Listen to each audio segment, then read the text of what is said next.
কিছুদিন আগেই মেদিনীপুর গেছিলাম, সেই ভিডিও তো তোমাদের সাথে শেয়ার করেছিলাম। তো সেখান থেকে আমি কি কি গাছ কিনে এনেছিলাম সেগুলো তো তোমাদের দেখানোই হয়নি। প্রথমেই তোমাদের দেখায় ফুলের রানী এই গোলাপকে। আমি ওইখান থেকে দুটো লাল রঙের গোলাপ কিনে এনেছি। সত্যি গোলাপের কালারগুলো কি মিষ্টি দেখো।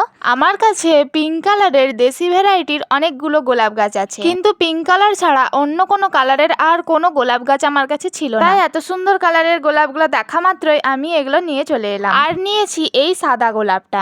আর এই গোলাপ গাছগুলো কত করে দাম নিয়েছে জানো? মাত্র 50 টাকা করে। তো আমাদের এখানে গোলাপ গাছের অনেকই দাম বলে, তাই এই গাছগুলোর একটু দাম কম হয়। এখান থেকে আমি এই 3টে কালারের গোলাপ নিয়ে চলে এসেছি, কিন্তু এই দুটো লাল রঙের গোলাপই আমার নয়, একটা আমি এনেছি আমার বান্ধবীর জন্য। তো গোলাপের কালারগুলো কেমন লাগলো অবশ্যই কমেন্ট করে জানাবে। গোলাপ ছাড়াও আরো অনেক শীতের চারা গাছ ওখানে আমি দেখি, তবে এত দূর থেকে এই ছোট ছোট চারা গাছগুলো নিয়ে এলে সেগুলো মারা যেত, তাই আমি সেখান থেকে সেরকম কিছু গাছ কিনে আনিনি। তবে কতগুলো চেরি গোল্ডের গাছ আমি কিনে এনেছি।